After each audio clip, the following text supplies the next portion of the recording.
Prontinho. Acho que a gente já pode começar, então. Então, gente, só apresentando para vocês quem é a nossa palestrante de hoje, né, da nossa aula aberta, é a Bruna Coller. A Bruna já está um pouco familiarizada com a IF, ela já participou de outros eventos, inclusive a ideia de chamar a Bruna para discutir sobre esse tema foi por conta de um outro evento que eu também tinha assistido junto com ela, certo? Então, a Bruna, corrigindo a nossa divulgação, já é formada, certo? Agora sim, né? Agora sim, formada em nutrição, tinha colocado que era estudante pela UFRJS, só que ela já está formada, tá, gente? E aí a Bruna vai, então, fazer um diálogo mesmo, vai dar meio que uma aula sobre o tema, e no final, se vocês tiverem qualquer pergunta, a gente vai abrir um espacinho para perguntas, tá bom? Então, Bruna, tá contigo. Muito obrigado já, de antemão, pela disponibilidade, tá? Nossa, eu que agradeço. Eu fiquei muito feliz com o convite e eu acho que todo mundo assim que trabalha com vegetarianismo e sustentabilidade, a gente sempre fica muito feliz quando trazem esse tema, né? Então, primeiro, eu queria agradecer o convite por estar aqui, eu fiquei muito feliz mesmo. Então, vou me apresentar, eu sou a Bruna, eu acabei de me formar em nutrição na URGS. Durante a graduação, eu participei de um grupo de pesquisa sobre vegetarianismo, fiquei uns 3 anos, mais ou menos lá. A gente conseguiu fazer artigos, simpósios, um e-book também que eu vou mostrar para vocês depois, e foi assim que eu entrei nesse universo do vegetarianismo, porque diferente do que muitas pessoas pensam, o curso de nutrição não aborda o vegetarianismo, a gente tem que se especializar nessa área depois, né, fazer pós-graduação, depois de formada. Então, o título da minha palestra é Vegetarianismo e Saúde. Vou começar falando um pouco sobre o que é o vegetarianismo. Ele é uma prática alimentar que é composta principalmente de alimentos de origem vegetal, mas que pode incluir também cogumelos, algas e sal. E exclui qualquer tipo de carne. Então, isso inclui boi, porco, aves, peixes e frutos do mar também. E pode ou não incluir produtos lácteos, ovos e mel. Mas, assim, o ponto comum de todos os tipos de dietas vegetarianas é a exclusão absoluta de qualquer tipo de carne. Aqui eu trouxe uma classificação dos tipos de dietas vegetarianas, que são várias.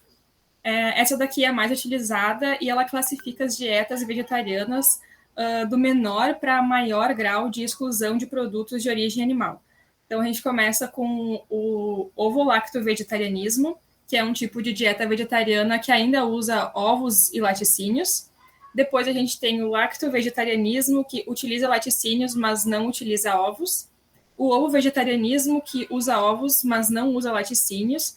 E depois, a gente tem o vegetarianismo estrito, que são aquelas pessoas que não usam nada de origem animal da sua alimentação.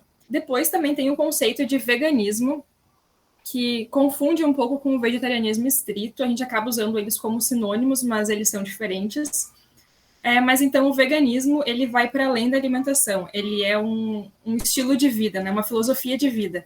Então, pessoas veganas, elas seguem um padrão alimentar vegetariano estrito, mas elas também não usam animais para outros fins. Então, não usam roupas que provêm de animais, como lã, couro, seda, etc., não usam cosméticos que são testados em animais ou que contêm ingredientes de origem animal, animais para entretenimento, esporte, pesquisa. Nos estudos, como a gente está avaliando a alimentação vegetariana, acaba que são usados o termo dieta ou alimentação vegana como sinônimo da vegetariana estrita, e essa nomenclatura é válida. Então, uma coisa que aconteceu nos últimos tempos no Brasil foi uma transição nutricional, que a gente chama. Então, a população brasileira começou a ter hábitos alimentares cada vez mais industrializados, com alimentos mais processados e ultraprocessados. E isso aconteceu também nas dietas vegetarianas. Então, para diferenciar aquela dieta vegetariana original, que era composta por alimentos integrais, por vegetais, sementes, frutas, da dieta vegetariana ocidentalizada, que acaba tendo muito de alimentos processados, surgiu, então, o termo plant-based diet, ou que é a dieta baseada em plantas. Então, essa dieta vegetariana vai ser composta por alimentos integrais ou minimamente processados e pode conter uma quantidade menor de sal e óleo vegetal adicionado. Além dessa, a gente tem algumas dietas que são consideradas dietas de transição. Então, pode citar o semi-vegetariano, o pesco-vegetariano, o flexitariano e o reducitariano. Todas essas dietas, elas estão entre a dieta tradicional da população e a dieta onívora. Então, ela fica ali na transição entre essas duas dietas. Ela é muito usada para pessoas que querem aderir ao vegetarianismo, mas ainda estão no processo, né, não conseguem tirar totalmente a carne, mas começam a reduzir o consumo.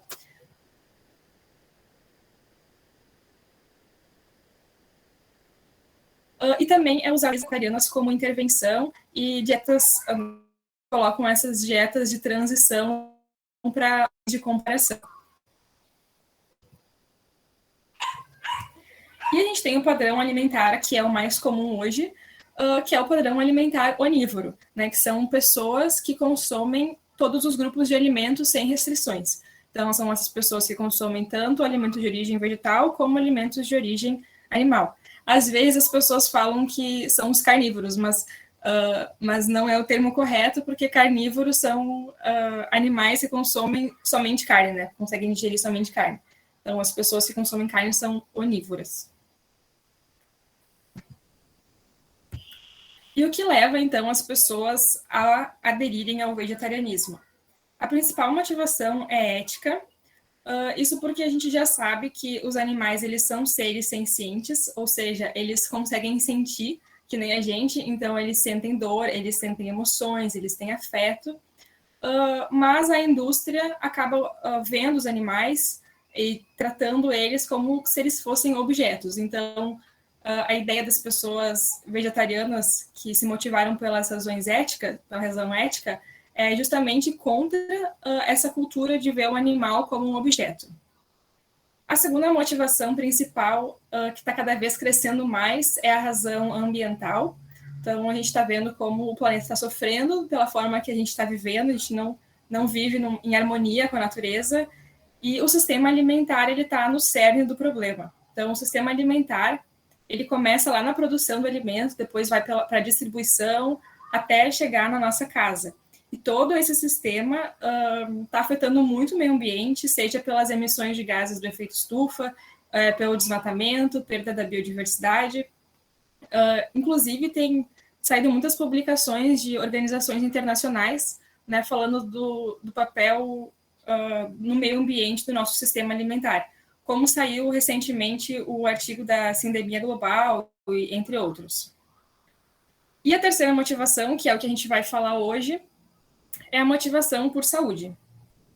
Então, eu vou trazer estudos que associam a dietas vegetarianas com desfechos em saúde.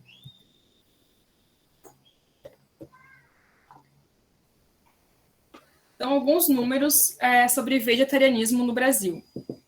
Em 2018, foi feita a última pesquisa no Brasil sobre a prevalência de vegetarianos pelo Ibope Inteligência. Então, 14% dos brasileiros nessa pesquisa se declararam vegetarianos, o que representa quase 30 milhões de brasileiros.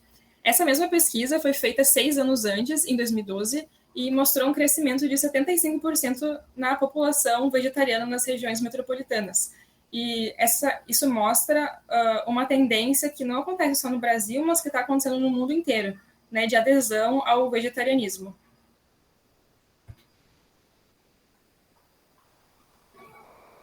E qual é o perfil dos vegetarianos? Infelizmente, a gente tem poucos estudos ainda sobre o perfil dos vegetarianos, o que é um aspecto negativo, porque limita políticas públicas que poderiam estar sendo voltadas para essa população.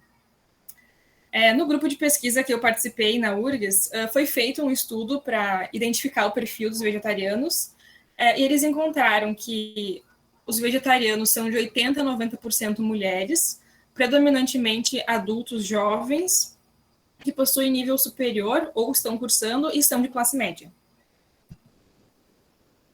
Se a gente for ver no Google Trends, a gente tem esse mesmo aumento pela pesquisa, né? Eles veem a quantidade de pessoas que estão pesquisando os termos, né? Então, se a gente vai ver o aumento do termo veganismo, tem aumentado muito também nos últimos anos. Esse posicionamento é da Academia de Nutrição e Dietética Americana, foi publicado em 2016, e eles dizem que dietas vegetarianas, quando bem planejadas, o que inclui dietas veganas, são saudáveis, são nutricionalmente adequadas e podem proporcionar benefícios à saúde, auxiliando na prevenção e no tratamento de doenças, como é o caso da aterosclerose, da diabetes do tipo 2, hipertensão, certos tipos de cânceres e obesidade. Além disso, as dietas vegetarianas são apropriadas a todos os estágios do ciclo da vida, o que inclui a gestação, a lactação, a infância e a adolescência, para idosos e inclusive para atletas. Agora a gente vai falar um pouco mais do tema da palestra de hoje, que é a associação entre o vegetarianismo e saúde. Primeiro, eu gostaria de trazer os fatores que possuem potencial de prevenção e tratamento por meio da alimentação vegetariana. Para começar, a gente tem as fibras, que são carboidratos que não são digeríveis, eles geralmente são derivados de polissacarídeos originados de plantas, e as fibras estão presentes principalmente nos cereais integrais, nas leguminosas, nas frutas, verduras e legumes, que são muito presentes nas dietas vegetarianas. Então, as principais funções das fibras é que elas têm um efeito na redução do esvaziamento gástrico, ou seja, a digestão fica mais lenta e com isso a gente tem um aumento da saciedade.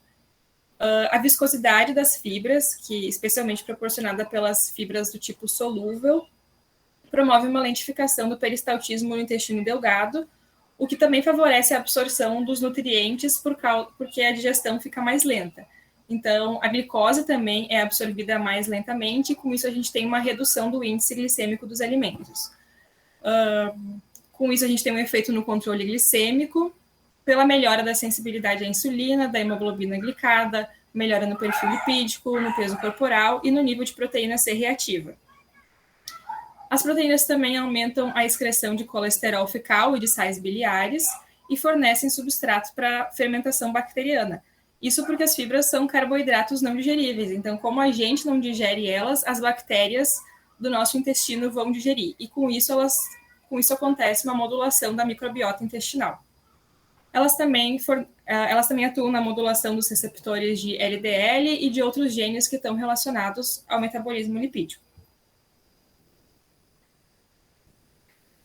Essa meta-análise, ela usou 15 estudos e encontrou que para cada aumento de 10 gramas de fibras por dia, isso considerando qualquer tipo de fibra, porque a gente tem vários tipos de fibras e que possuem funções diferentes, o risco de doença cardiovascular se reduz em 9%, o de doença coronariana em 11%, e todos os tipos de câncer são reduzidos em 6%. Outra meta-análise, com 21 estudos observacionais, mostrou um efeito protetor das fibras na prevenção de câncer coloretal. Isso tanto na prevalência como na incidência, e parece que está mais relacionado à proteção masculina do que feminina. Outro constituinte das dietas vegetarianas são os antioxidantes, fitoquímicos e fitoesteróis, que são constituintes bioativos dos alimentos. Eles estão presentes muito mais no reino vegetal do que no reino animal. Esse estudo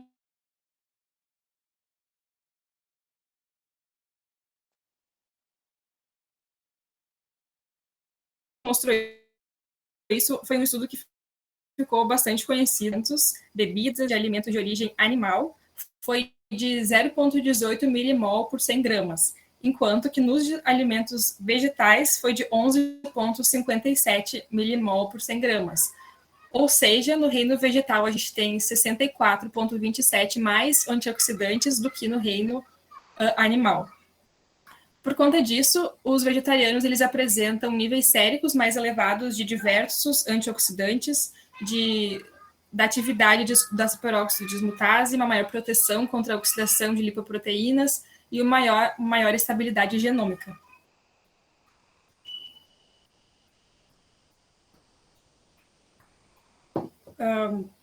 os efeitos benéficos das dietas vegetarianas também estão relacionados não só pelos nutrientes que estão mais presentes nos alimentos de origem vegetal, mas também pela pura exclusão de produtos de origem animal. Isso porque esses alimentos eles são ricos, né, os alimentos de origem animal, em gordura saturada, em ferro M, em produtos de glicação e lipooxidação avançada, carnitina, fosfatidil, colina e colina, que são precursores para a formação de óxido de trimetilamina, ou a tal, de elementos químicos de ação carcinogênica que são usados na conservação dos produtos. Então, como os nitritos, né, eles são adicionados à carne para conservação, e esses nitritos eles reagem com aminas e amidas que a gente tem no nosso intestino. Isso forma, então, produtos que têm efeito carcinogênico.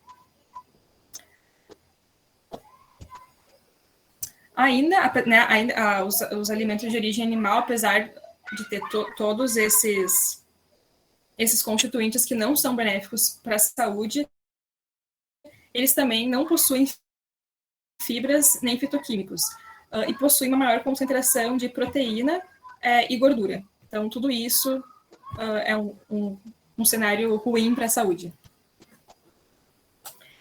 Agora eu trouxe algumas meta-análises, cortes, que falam sobre as dietas vegetarianas relacionadas com doenças crônicas não transmissíveis.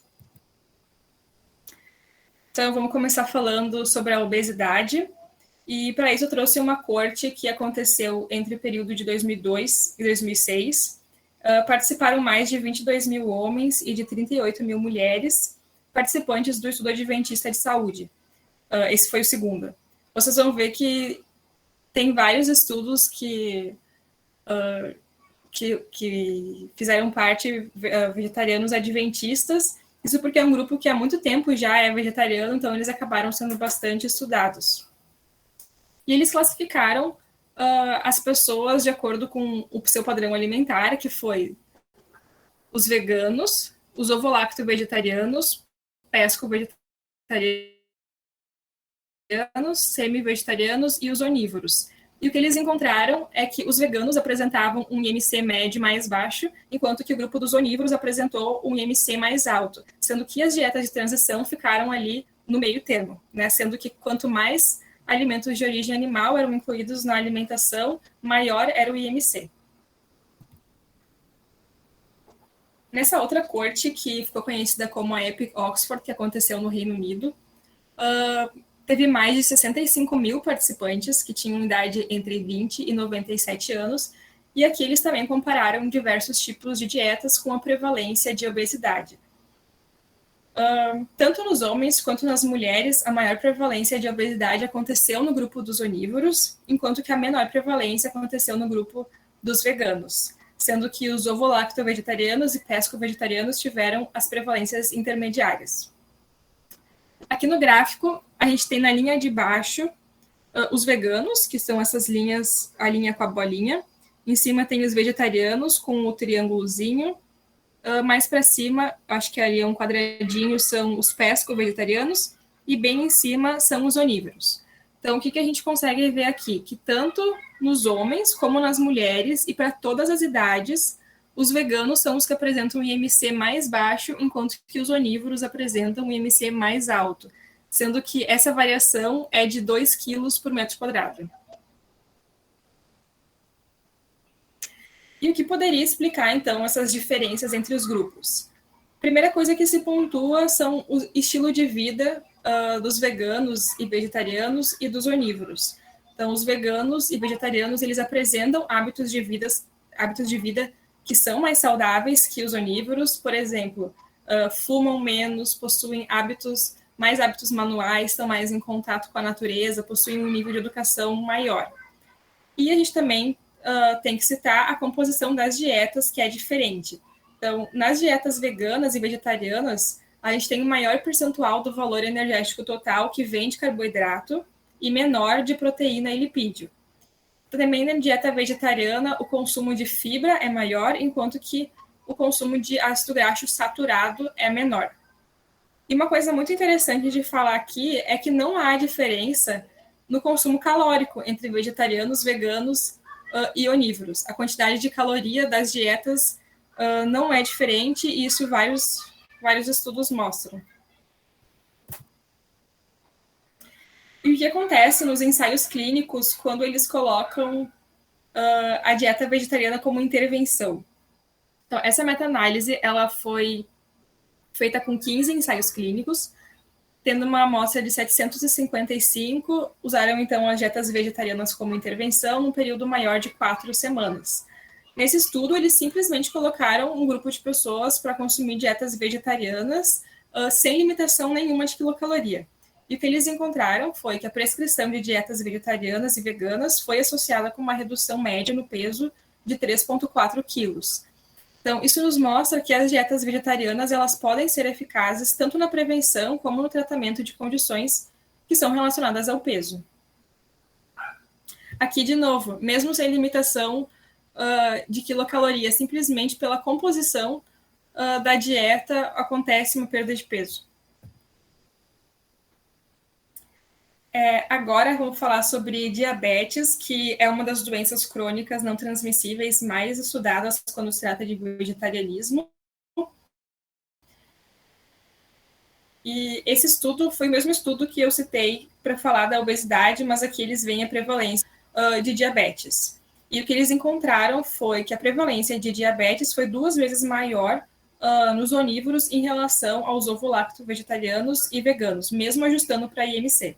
Eles também encontraram que os veganos têm uma redução de 62% no risco de desenvolver diabetes, enquanto que os ovo-lacto-vegetarianos apresentam uma redução de 38% no risco de desenvolver diabetes.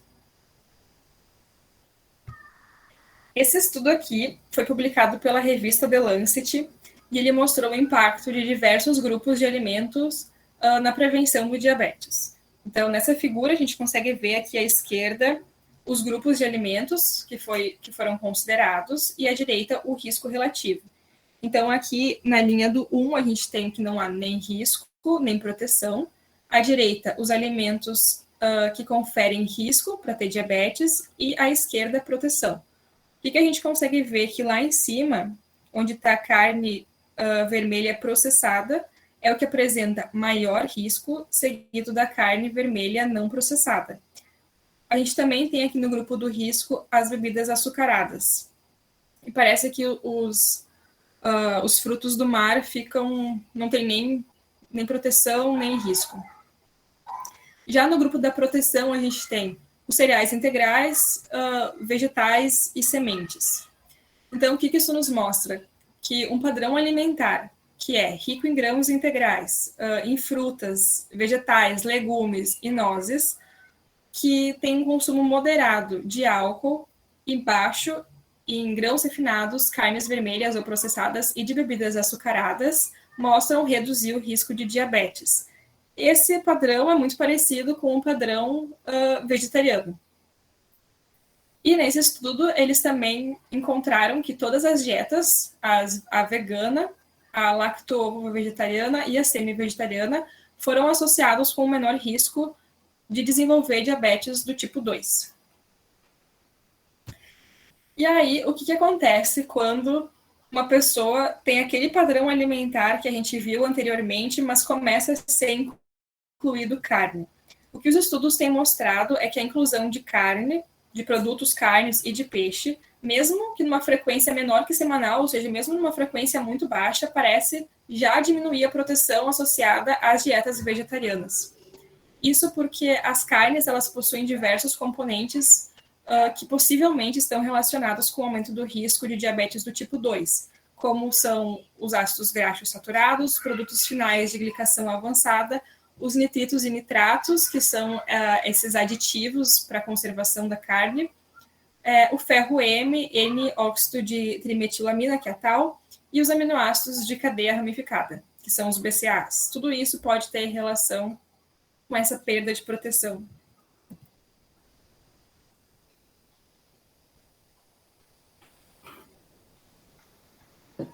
Agora, em relação às doenças cardiovasculares, os vegetarianos eles também apresentam um menor risco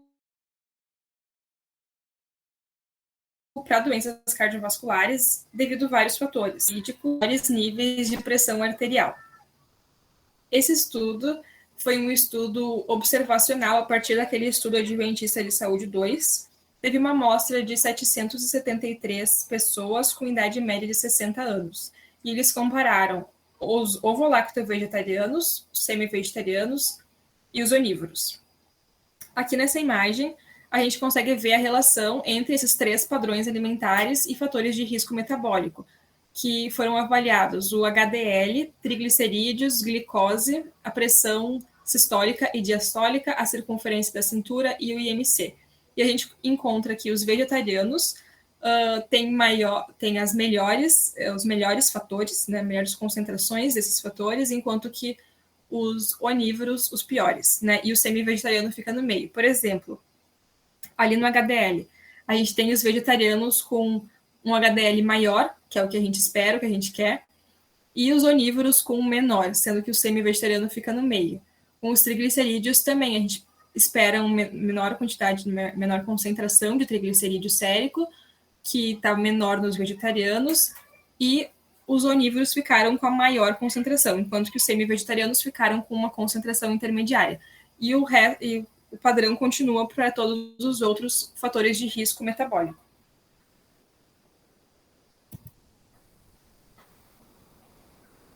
Numa revisão sistemática e meta-análise que foi feita com 11 ensaios clínicos randomizados, mostrou os efeitos das dietas vegetarianas no perfil lipídico. Então, esses ensaios clínicos, eles usaram as dietas vegetarianas como intervenção e compararam com o grupo controle, que era o grupo dos onívoros. E eles encontraram que as dietas vegetarianas, elas reduzem de forma significativa a concentração de colesterol total, de LDL e de HDL. E parece que as dietas vegetarianas não interferem tanto na concentração de triglicerídeos. Esses resultados nos mostram que as dietas vegetarianas, elas reduzem de forma eficaz a concentração de colesterol sérico e que elas podem ser utilizadas como um método não farmacológico no manejo das dislipidemias, especialmente na hipercolesterolemia, que é onde parece que a dieta vegetariana interfere mais. E quais são os mecanismos de proteção cardiovascular relacionados às dietas vegetarianas? As dietas vegetarianas, elas possuem uma maior concentração de gorduras mono e poliinsaturadas, de fibras que estão relacionadas com uma menor formação de placa aterosclerótica, de compostos antioxidantes e micronutrientes, que são protetores cardiometabólicos, de proteína vegetal, que reduz a concentração de lipídios séricos, e de esteróides vegetais, que possuem um efeito anti-inflamatório. Enquanto e de colesterol. E tudo isso parece fazer com que as dietas vegetarianas tenham um menor risco cardiovascular.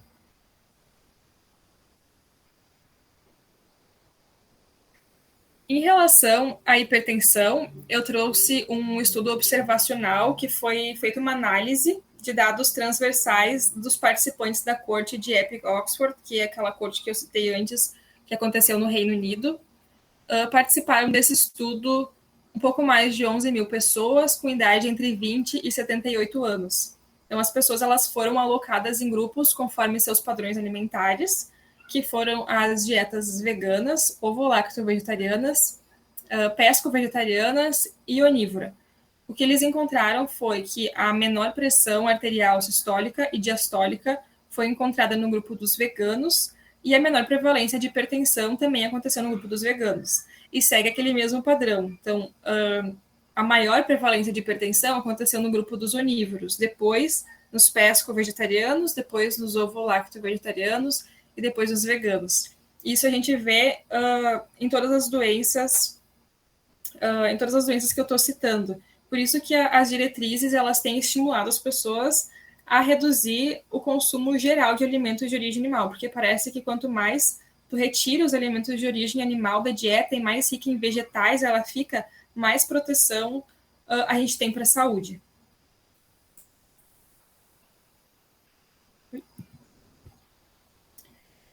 Esse outro estudo foi bem grande, ele é uma revisão sistemática e uma meta-análise e ele avaliou a associação entre o vegetarianismo e a pressão sanguínea em pessoas em todos os lugares do mundo. Esse estudo ele foi dividido em duas partes. Então, primeiro a gente tem o grupo dos estudos observacionais e o outro grupo dos ensaios clínicos. Então, nos estudos observacionais foram incluídos 32 artigos, com uma amostra de mais de 21 mil pessoas.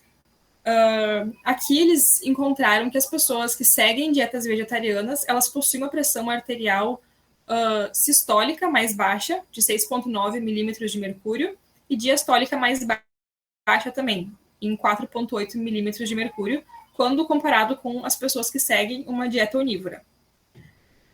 Na outra parte do estudo, que avaliou ensaios clínicos, foram incluídos 7, sendo que 6 deles foram ensaios clínicos randomizados. Aqui a amostra foi de 311 pessoas e usaram, então, as dietas vegetarianas como uma intervenção, comparando com o grupo controle, que era o grupo dos onívoros. Esses ensaios clínicos, eles encontraram que o consumo de dietas vegetarianas como intervenção foi associado com uma redução média na pressão sistólica de 4,8 milímetros de mercúrio e na diastólica de 2,2 milímetros de mercúrio, quando comparados com o grupo controle, que foi o grupo dos onívoros. Então, isso nos mostra que as dietas vegetarianas elas poderiam ser usadas como um fim terapêutico para hipertensão. E a última doença crônica não transmissível que eu trouxe é o câncer. Num estudo, uma meta-análise que incluiu 7 cortes prospectivas com amostra de mais de 124 mil pessoas, mostrou que a incidência de câncer global é 18% menor em vegetarianos em relação a não vegetarianos. Num outro estudo que já classificou as pessoas conforme um padrão dietético com outros tipos de câncer, que teve uma amostra de mais de 69 mil pessoas, também foram participantes do estudo Adventista de Saúde 2, e os padrões dietéticos que eles incluíram na pesquisa foi o vegano, ovo-lacto vegetariano, semi-vegetariano, pesco-vegetariano e onívoro. E compararam, então, esses padrões dietéticos com a incidência de câncer.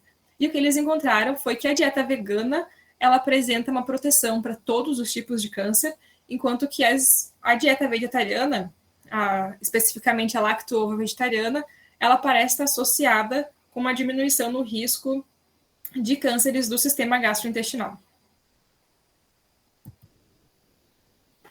Esse autor eu gosto muito, é o Walter Willett, ele que foi um dos autores do artigo lá da The Lancet que fala sobre a sindemia global, e ele estuda muito dietas sustentáveis, mas ele tem esse artigo, né, numa época ele estudava muito câncer e dieta vegetariana, e nesse artigo dele, ele coloca o percentual de mortes por câncer que estão relacionados à dieta. E parece que 35% das mortes por câncer estão relacionadas à dieta. Se a gente vai pensar em todos os tipos de câncer, a que mais parece ter relação com a alimentação é o câncer coloretal, que é o mais descrito.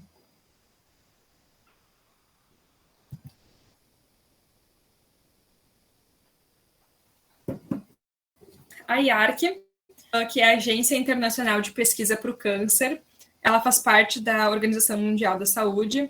Ela tem uma classificação de diversos fatores carcinogênicos. E em 2015, eles publicaram um documento classificando a carne vermelha e a carne processada. Então, a carne vermelha ela foi classificada no grupo 2A como um provável carcinogênico para humanos, enquanto que a carne processada foi classificada no grupo 1 como sendo carcinogênica para humanos.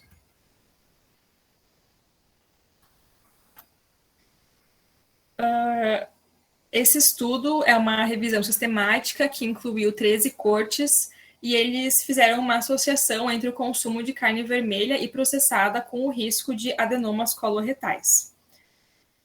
Eles mostraram que o risco de desenvolver adenomas coloretais aumenta com a quantidade de carne que é consumida. Então, no caso de carnes processadas, cada porção de 50 gramas de carne processada que é ingerida diariamente parece aumentar o risco de colo retal em cerca de 18%.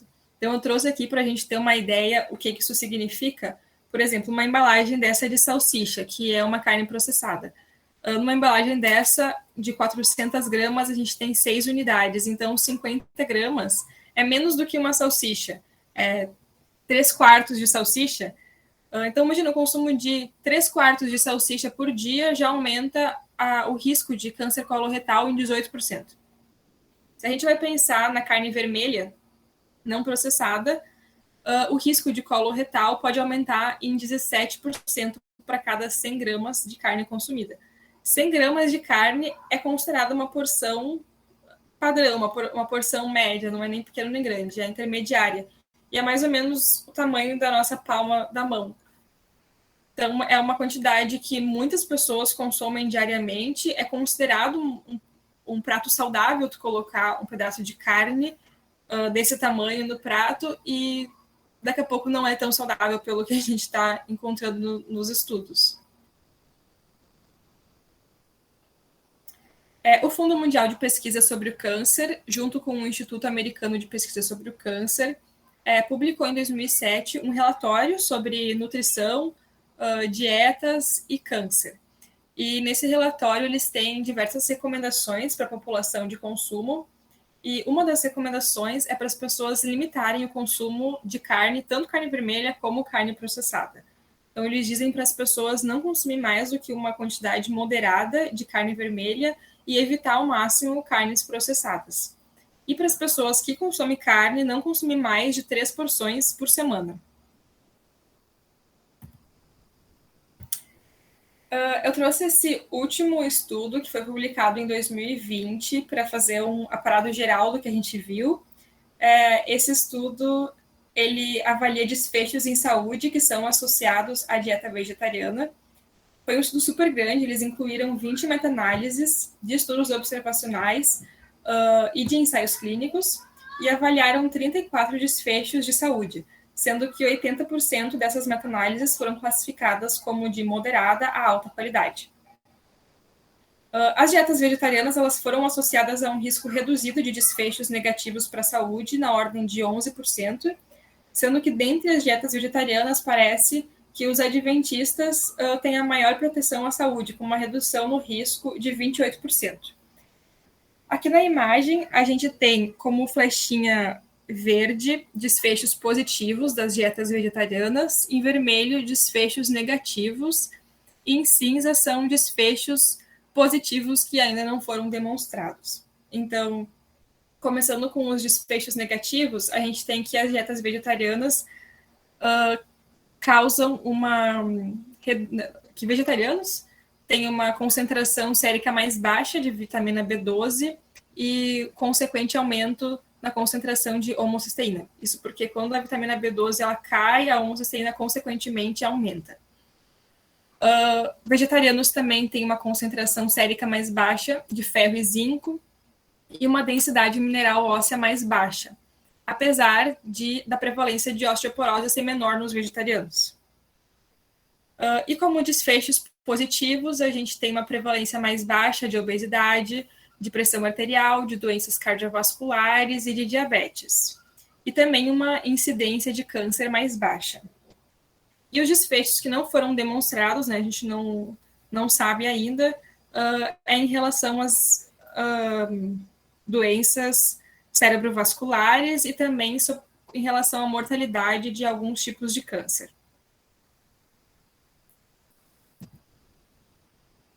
Aqui eu trouxe alguns documentos que são ótimas fontes de conteúdo para quem se interessa por esse assunto e gostaria de saber mais sobre ele. Então, recentemente foi publicado esse Guia de Nutrição Vegana para Adultos, que é muito completo, fala sobre muitos temas assim, que envolvem vegetarianismo, inclusive questão de suplementação, micronutrientes, doenças crônicas não transmissíveis, é um guia bem completo. Um dos principais autores desse guia foi o Eric Lewis, que também é autor desse livro, Alimentação Sem Carne. Até tenho esse livro aqui, mas agora não sei onde que está.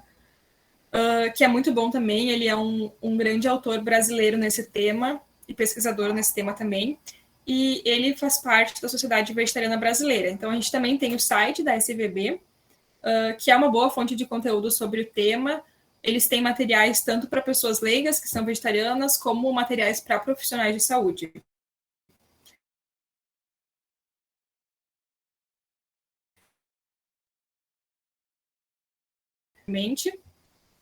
Pensei que tinha travado. Que é um ótimo material sobre o assunto. E tem esse e-book que eu participei como organizadora e coautora, que chama Vegetarianismo, Saúde e Filosofia de Vida. A gente publicou ele pela URGS e ele está disponível no site do Lume, que é um site da URGS que tem várias publicações que o pessoal pode baixar de forma gratuita. Então, nesse livro a gente traz tanto a parte da filosofia de vida, falando das motivações que levam as pessoas a aderirem ao vegetarianismo, questão animal, ambiental, como funcionam os matadouros, e também a parte de saúde, que fala sobre esses desfechos em saúde, né, que eu falei de forma resumida aqui, também da parte nutricional.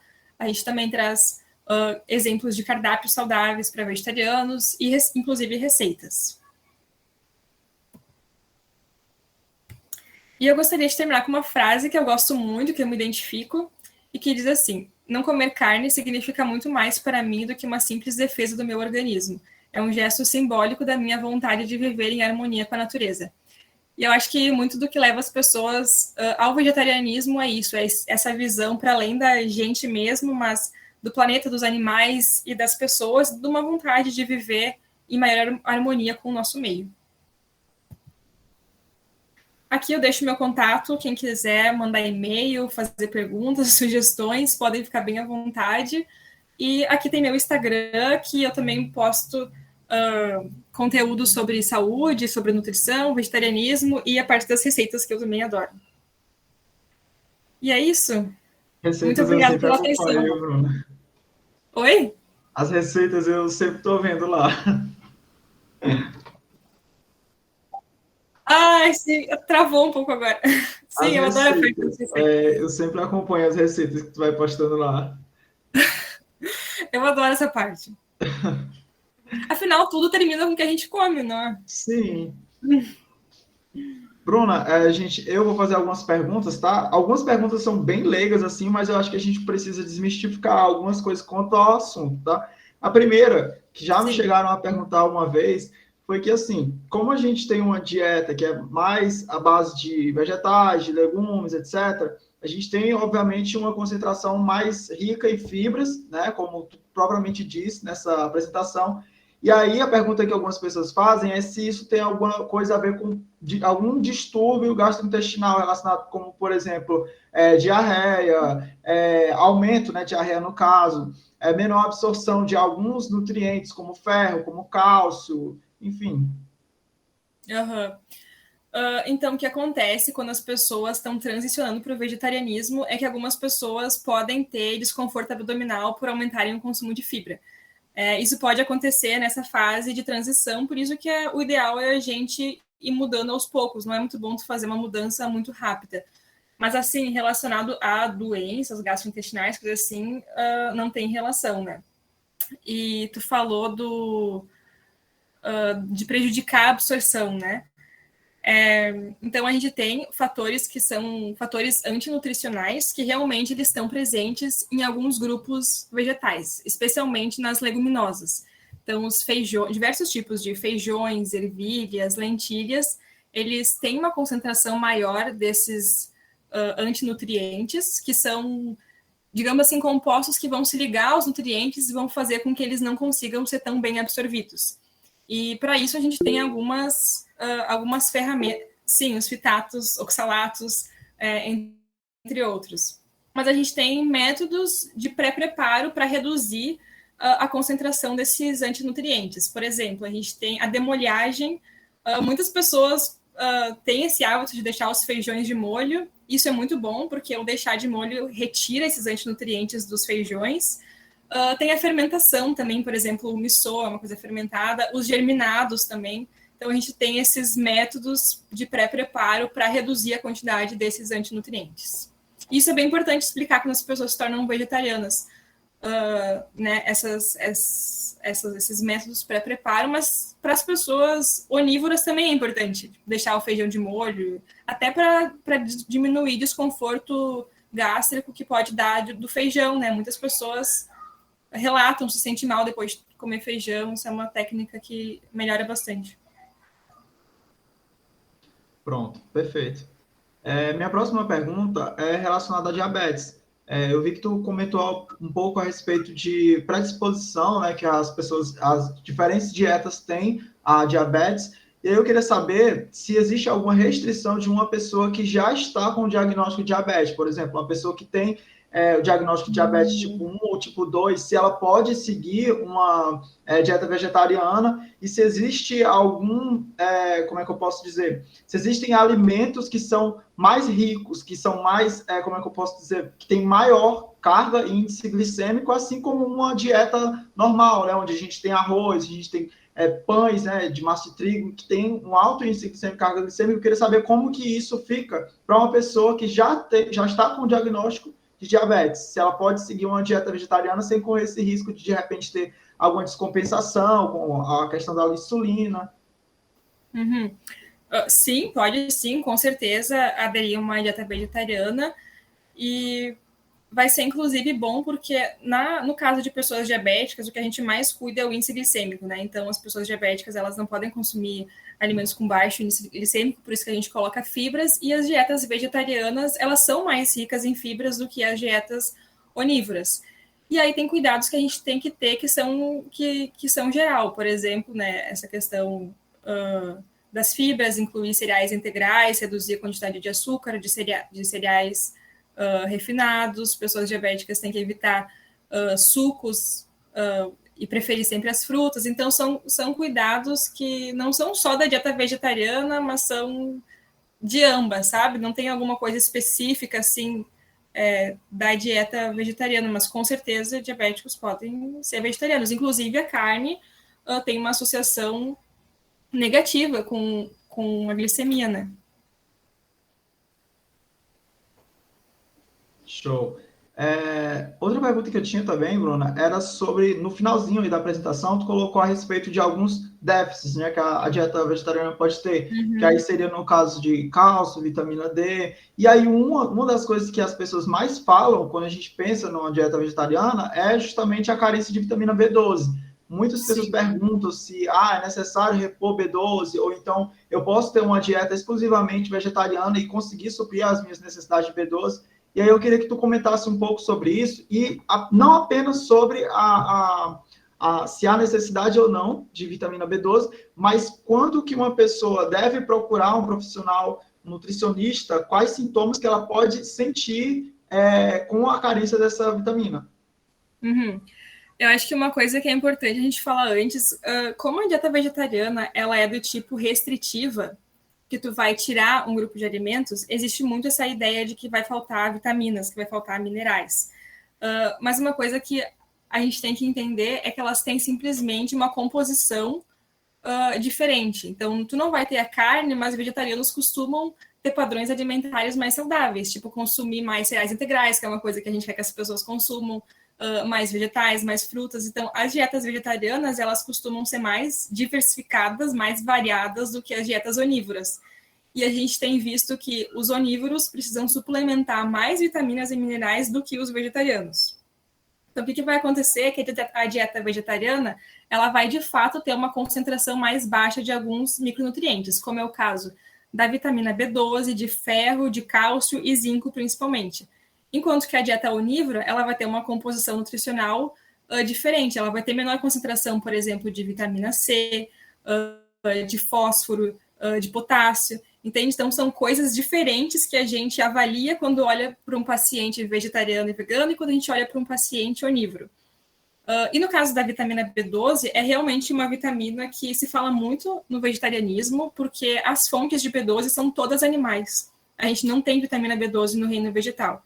Então, isso é uma coisa que a gente tem que olhar especialmente quando o paciente é vegano, quando ele não consome nada de origem animal, então ele realmente não vai ter nenhuma fonte animal, não vai ter uma fonte de vitamina B12, né, na alimentação dele. Mas uma coisa importante de se falar sobre a vitamina B12 é que quem produz a B12 é uma bactéria, não uma bactéria que está no solo. Então, o que acontece é que o boi vai lá e come o pasto que vai vai comer essa bactéria que produz a B12 e o boi também produz no seu intestino essa vitamina e a gente vai comer a carne. Então, não é uma coisa que o animal produz, é uma bactéria, mas que a gente consegue, né, através dos alimentos de origem animal. E, então, pessoas veganas têm que sim procurar um nutricionista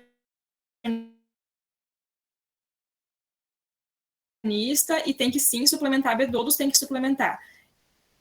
E os vegetarianos... E trancou? Tá normal, Bruno, pode continuar. Acho que voltou agora.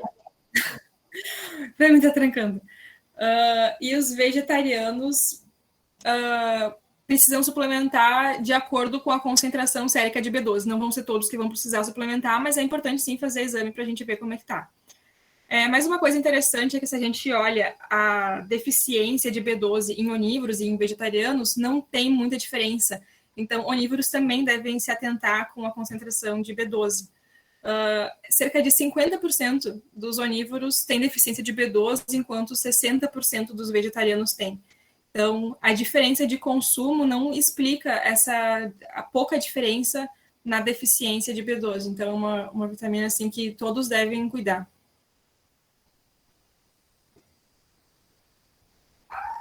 Perfeito. Outra pergunta. Com muitas dúvidas, desculpa, Fez, porque realmente com muitas dúvidas. Falou um pouquinho na parte de influências cardiovasculares, né, a respeito da influência da dieta vegetariana no colesterol de um modo geral, tá? De como que ele reduz o colesterol. E eu já tinha realmente lido em algumas fontes que a dieta vegetariana, ela reduz não apenas o colesterol ruim, né, que é o LDL, como também o HDL, então ela reduz os dois. E aí a minha pergunta era se, assim, num cenário bem hipotético mesmo, por exemplo, uma criança que se encontra em fase de crescimento, e aí ela precisa de colesterol para formar aldosterona, cortisol, para formar toda a cadeia de hormônios dela, né? Se de repente ela aderir a uma dieta vegetariana, ou até mesmo alguém na fase de adolescente, mas que precisa realmente de colesterol para fazer esses hormônios, ela pode ter, ela pode vir a surgir algum distúrbio neuroendócrino, algo nesse sentido. Se existe algum estudo nesse sentido, né? Então, em relação ao colesterol total, os estudos são unânimes assim ao perceberem que o colesterol total baixa quando se adere a uma dieta vegetariana. Mas o HDL, a gente não tem um desfecho assim consolidado. Parece que cada estudo vê uma coisa. Tem estudos que mostram que aumenta, tem estudos que mostram que diminui. Então, a gente não parece que não tem uma relação assim pré-determinada, sabe? Então, como não tem uma variação muito grande, não acredito que isso vai ser um problema, sabe?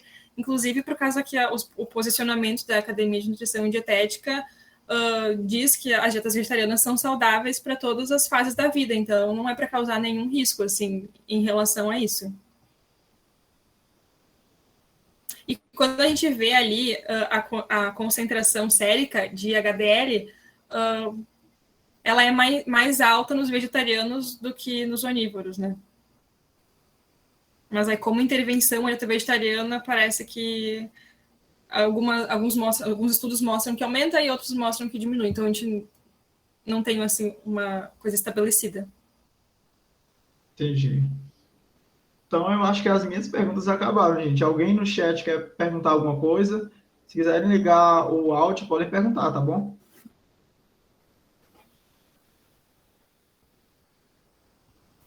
Eu queria perguntar uma coisa sobre uma situação. Acontece que eu tenho uma amiga que ela é vegana, entretanto, ela teve bebê agora e ela não sabe se ela pode introduzir dieta com carne no bebê ou se ela pode restringir a dieta com carne. Tá aquele balanço. Eu deixo o meu próprio filho escolher o alimento que ele quer ou eu posso induzir sobre as minhas escolhas. Sim. Pois é, porém, como uma criança é bebê, vai ficar pelo critério dos pais decidirem o que ela vai consumir. Eu, pessoalmente, acho que com o tempo a gente tem que dar liberdade para a pessoa decidir o que ela quer, mas quando ela é bebê, os pais podem escolher não dar carne para os filhos por uma questão, uma visão pessoal, né?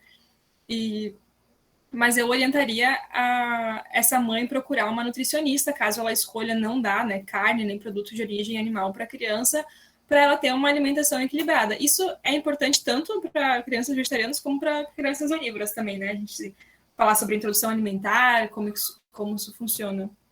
Mas eu acho que é uma escolha da mãe, né? Bruna, sempre posta receita, sempre fala um pouco dessa questão de fazer o seu próprio alimento, né? E eu queria saber se existe uma diferença assim, exorbitante de preço, que uma coisa que as pessoas perguntam muito sim. também, se é mais caro ser vegetariano hoje em dia. Sim. Olha, dá para ter uma alimentação vegetariana e vegana mais barata, dá para ter uma alimentação vegetariana e vegana super cara. A gente está vendo que com a industrialização dos alimentos tem opção para tudo. E agora a indústria está se aproveitando muito desse aumento de vegetarianos e veganos e criando muitas opções industrializadas vegetarianas e veganas. Mas a gente, como nutricionista, sempre orienta as pessoas a fazerem o mais natural possível. Claro que o industrializado, ele muitas vezes é mais prático, mas para nossa saúde é muito melhor o natural, né? Então, isso vai depender muito de como a pessoa vai escolher comprar, onde que ela decide comprar. Por exemplo, uma pessoa que é vegetariana e vai se alimentar de cereais integrais, lá de arroz, de aveia, feijões, vegetais, frutas, não vai ser uma alimentação cara. Inclusive porque essas coisas são mais baratas que os produtos de origem animal, né? Os vegetais são mais baratos que carne, por exemplo, que é visto como uma coisa cara, né? Não é todo mundo que tem acesso à carne. Os ovos são mais caros, queijos são mais caros. Então, numa alimentação natural, a alimentação vegetariana não costuma ser mais barata, mas claro que ela pode ficar muito cara se tu for colocando coisas industrializadas, né? Tem leites vegetais aí que são muito mais caros do que o leite de vaca. Enfim, comidas processadas aí que são bem mais caras, né? Mas não precisa ser. Bruna, então já deu nosso tempo. Eu queria só fechar assim. Uma pessoa chegou para ti hoje e aí ela diz: não, eu quero me introduzir numa dieta vegetariana ou uma dieta vegana. Tu, como profissional nutricionista, diria o quê? Quais seriam as tuas instruções quanto a essa introdução, essa mudança alimentar? Tu já foi comentando um pouquinho aqui no decorrer da live, mas eu queria, assim, para fazer o resumão agora. Tá. Para uma pessoa que está transicionando para o vegetarianismo. Eu sou contra mudanças drásticas, eu acho que é muito mais fácil quando as mudanças elas são graduais. Então, eu acho que eu orientaria a pessoa a focar muito mais no que ela vai começar a comer do que ela vai parar de comer, sabe? Tanto que a gente tem esse movimento bem grande agora no Brasil, que é o Segunda Sem Carne, que eu super estimulo, eu acho o máximo, porque geralmente ele vai fazer as pessoas tirarem um dia a carne e o que ela vai comer no lugar, o que ela vai colocar no lugar da carne. Então, isso estimula as pessoas a experimentarem novos alimentos, novos pratos. As pessoas vão procurar preparações que elas não estão acostumadas a fazer. Então, eu aconselharia e orientaria a pessoa a focar muito mais no que ela vai passar a comer do que o que ela vai deixar de comer. Porque quando tu foca no que tu vai começar a comer, o que tu vai adicionar na tua alimentação, tu vai naturalmente comer menos carne, sabe? Se tu vai focar o que tu vai colocar no lugar, naturalmente tu vai deixando de comer carne. Então, eu ajudaria a pessoa a introduzir mais cereais integrais, mais verduras, formas gostosas de comer vegetais, né? Eu iria focar nisso. E algo que seja acessível para a pessoa. Eu acho que às vezes a gente, como profissional, quer muito a gente dizer para a pessoa o que ela deve fazer. E eu acho que essa troca ela tinha que ser mais igual. A gente pode muitas vezes perguntar para a pessoa também o que ela está disposta a fazer, o que ela está aberta a fazer, o que ela está disposta a experimentar. Eu acho que isso é o mais legal, quando a troca entre o profissional e o paciente é o mais igual possível, sabe? Quando a gente constrói essa mudança junto. Eu acho que é isso. Sim, com certeza. Nossa, eu bem acho legal. que, inclusive, dos motivos das pessoas abandonarem é isso, né? Tipo, chegar no nutricionista e aí, de repente, já passar uma dieta que muda completamente. Sim, algo nada a ver com o que ela está acostumada a comer, né? Tipo, aquilo não vai durar. Pode falar, Thaís. Não, é só uma pontuação que eu acho bastante interessante. As pessoas costumam falar sobre a carne, sobre o sabor que a carne vem, mas elas se esquecem que a gente pode colocar os mesmos temperos da carne para tempero, para comidas de origem vegetal e ficam até mais gostosas. É porque verdade. muita gente tem um costume muito cultural de não ter a mente aberta sobre novas opções de comida. Uhum. Eu tenho um tio que ele fala assim, que se as pessoas cozinhassem carne, que nem cozinham vegetais, não ia comer carne. Se tu pega que nem a cenoura, esquenta uma água, cozinha uma cenoura, não tem gosto de nada. Faz isso com a carne, não vai ter gosto de nada também. Então é muito saber cozinhar, saber preparar, né? Eu acho que é muito importante as pessoas desenvolverem habilidades culinárias para ter mais autonomia alimentar, sabe? Para não precisar ficar dependendo dos outros para se alimentar, mas para elas mesmas conseguirem ter prazer com a comida que elas fazem. Então, a dica da Bruna, como nutricionista, é aprenda a cozinhar antes. Cozinhar, com certeza. Então, é isso, gente. Eu acho que era isso. A gente já terminou as perguntas. Queria agradecer de verdade, certo? Agradecer a participação de todo mundo. Na verdade, era para ter mais pessoas na aula de hoje, só que teve um probleminha com o e-mail. Mas como está sendo gravado, eu acho que não ia sair prejudicado. Eu vou enviar tudo, tá bom? Obrigado, gente, pela participação de todo mundo. Inclusive a Bruna, foi perfeito, perfeito. Ai, que bom. Eu gostei muito de participar mesmo. Obrigada pelo convite. Muito obrigada. O seu diálogo foi incrível. Sério. São temáticas que a gente às vezes esquece de tratar. E a gente vai convidar você futuramente para outras palestras sobre assuntos também pertinentes. Inclusive, eu achei muito interessante, eu coloquei até no doczinho para me mandar para os meninos que perderam essa palestra, sobre as informações que você colocou sobre doenças crônicas. Uhum. Sim, foi muito rica, porque tudo que a Bruna colocou foi com um artigo junto, entendeu? Então não dá nem para dizer assim, cadê a fonte? Tem fonte. Olha, você é uma própria revisão sistemática, viu? Ai, pena que travou um pouquinho aqui. Mas, gente, muito obrigada. Eu fico muito feliz mesmo de saber. Eu sou muito dessa causa, sabe? Eu acredito muito em vegetarianismo, na redução do consumo de carne, sustentabilidade. Então, fico muito feliz quando a gente pode falar sobre isso e que esse assunto chegue a mais pessoas, ainda mais profissionais de saúde, porque são os profissionais de saúde que vão recomendar para as pessoas o que elas devem consumir, os hábitos que são saudáveis, né? Então, acho que é muito importante a gente falar sobre isso. E também estou gostando muito assim dessa troca entre outros cursos. Isso é muito importante, esse trabalho interdisciplinar, né? Profissionais de saúde têm que conversar, a gente tem que trocar informação, né? Pelo bem do paciente. Com certeza. Então é isso, gente. Muito obrigado. Eu vou encerrar a chamada. Obrigado, viu, Bruna? Boa noite. Até mais, gente. Obrigada pela participação. Eu que agradeço. Tchau, gente.